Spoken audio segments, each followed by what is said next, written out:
Bismillahirrahmanirrahim. Assalamualaikum warahmatullahi wabarakatuh. Salam sejahtera bagi kita semua. Salam, Om Swastiastu, Namo Buddhaya, salam kebajikan. Perkenalkan, nama saya Rizwan, peserta PKDP tahun 2025 angkatan keempat PTP UIN Alauddin Makassar. Alhamdulillah, segala puji bagi Allah atas segala limpahan rahmat dan karunia-Nya. Karena pada kesempatan ini kita masih diberikan kesehatan dan kekuatan untuk dapat bersama-sama hadir dalam rangka mengikuti video pembelajaran interaktif. Salawat serta salam senantiasa tercurahkan kepada junjungan Nabi besar kita, Nabiullah Muhammad SAW. Ialah Nabi yang menjadi suri teladan yang baik untuk kita semua. Sebagai dosen pengampu untuk mata kuliah Sosiologi Hukum Keluarga, hari ini saya akan mengajak teman-teman mahasiswa untuk membahas satu topik penting dan dekat dengan kehidupan kita, yaitu tentang perubahan sosial dalam institusi keluarga.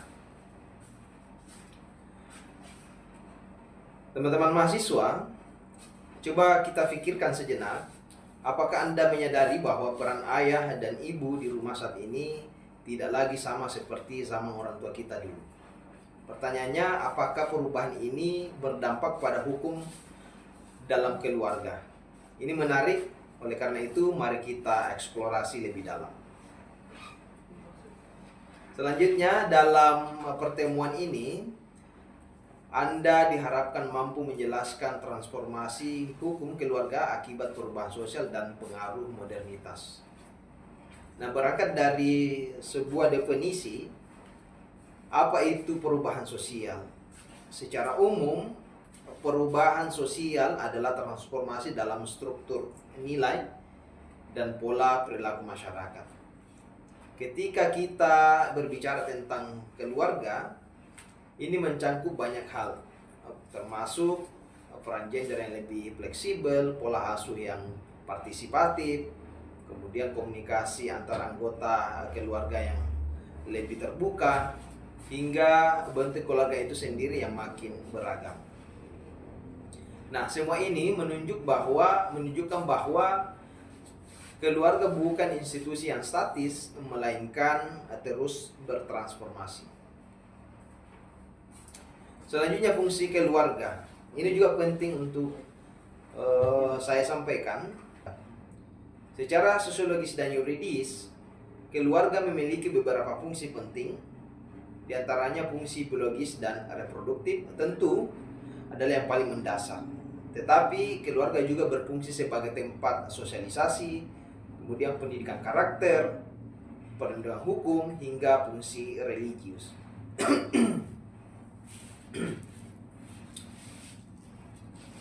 Ketika terjadi perubahan sosial, fungsi-fungsi ini berubah. Misalnya, fungsi pendidikan kini banyak terbantu atau bahkan tergantikan oleh media digital. Jika kita cermati lebih jauh, fungsi-fungsi keluarga yang berubah dapat menimbulkan dilema hukum. Contohnya, ketika peran orang tua sebagai pendidik tergantikan oleh sekolah atau bahkan media digital, muncul pertanyaan, siapa yang bertanggung jawab ketika anak mengalami penyimpangan perilaku? Di sini, hukum keluarga tidak bisa hanya melihat dari aspek formal, tetapi juga perlu menyentuh aspek sosial dan fungsi keluarga itu sendiri. Nah, selanjutnya kita bicara tentang faktor penyebab perubahan. Kira-kira apa yang mendorong perubahan dalam keluarga itu? Jadi banyak sekali faktor. Pertama, urbanisasi dan modernisasi yang membuat keluarga makin kecil dan hidup di kota besar. Urbanisasi bukan hanya mengubah tempat tinggal, tapi juga ritme kehidupan keluarga. Waktu bersama menjadi lebih sempit, peran tradisional sering ditinggalkan, dan ini memengaruhi kualitas relasi dalam keluarga. Itu yang pertama. Kemudian yang kedua, emansipasi perempuan dan meningkatnya akses pendidikan yang memungkinkan perempuan lebih berperan di ruang publik. Emansipasi perempuan adalah kemajuan yang penting, tapi hukum yang mengatur hak dan kewajiban dalam rumah tangga harus ikut berkembang agar tidak terjadi ketimpangan baru. Pertanyaannya, apakah hukum keluarga kita sudah cukup responsif terhadap dinamika ini? Itu yang kedua. Yang ketiga adalah media sosial yang mengubah cara komunikasi dalam keluarga. Nah, tentu saja kemudian selanjutnya tekanan ekonomi yang membuat kedua orang tua harus bekerja. Nah, semua ini adalah realitas yang tidak bisa kita hindari dan menuntut adaptasi hukum. Selanjutnya, dampak sosial terhadap hukum keluarga. Jadi dampak dari perubahan sosial ini bisa kita lihat dari dua sisi. Yang pertama, dampak positif dan dampak negatifnya.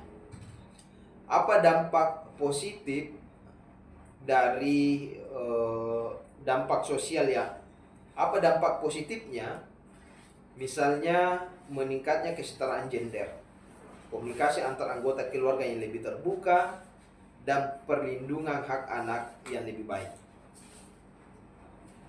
Kemudian dampak negatifnya seperti meningkatnya angka perceraian, krisis peran antara suami dan istri, lunturnya nilai-nilai agama, hingga tantangan pengasuhan akibat keterbatasan waktu. Maka tentu hukum keluarga harus hadir untuk menjaga keseimbangan antara perubahan dan nilai-nilai dasar keluarga. Selanjutnya, tinjauan hukum keluarga Islam. Dalam konteks hukum Islam, kita mengenal prinsip taklif syar'i dalam keluarga, yaitu tanggung jawab yang dibebankan berdasarkan syariat. Kemudian terdapat hak dan kewajiban yang diatur secara rinci bagi suami maupun istri. Namun, Islam juga memberikan ruang bagi ijtihad. Upaya hukum untuk merespon dinamika sosial yang terus berkembang. Ijtihad dalam hukum keluarga, dalam hukum keluarga Islam tidak berarti menabrak syariat, tetapi justru menggali makna yang kontekstual dari ajaran Islam.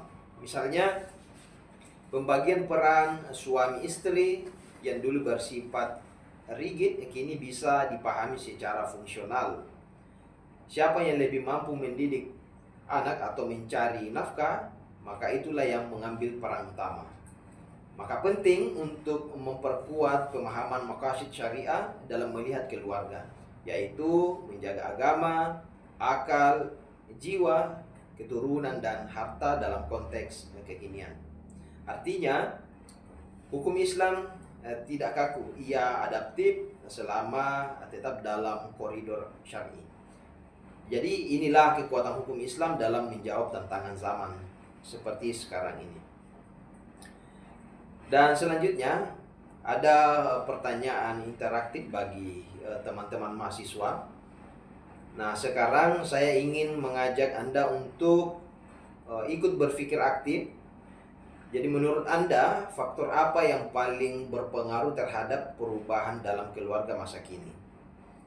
Yang kedua, dari sekian banyak fungsi keluarga, mana yang paling terpengaruh oleh globalisasi? Dan yang paling penting, apakah hukum keluarga Islam perlu beradaptasi dengan realitas sosial saat ini? Jadi teman-teman mahasiswa silahkan menjawab pertanyaan berikut melalui tautan link yang tersedia di bawah ini. Nah, selanjutnya sebagai kesimpulan dari pertemuan kita pada hari ini, yaitu yang pertama, perubahan sosial dalam keluarga adalah keniscayaan. Dan yang kedua, struktur dan fungsi keluarga mengalami transformasi akibat berbagai faktor, mulai dari urbanisasi hingga teknologi. Dan yang terakhir, yang ketiga adalah hukum keluarga termasuk hukum Islam harus mampu menjawab tantangan ini secara adil dan kontekstual tanpa kehilangan prinsip dasarnya. Jadi terima kasih atas perhatian dan partisipasi Anda semua. Semoga materi ini tidak hanya menambah wawasan, tetapi juga mendorong kita untuk lebih peka terhadap perubahan sosial di sekitar kita. Demikian, Allahumma fiq ila aqwamit thoriq. Wassalamualaikum warahmatullahi wabarakatuh.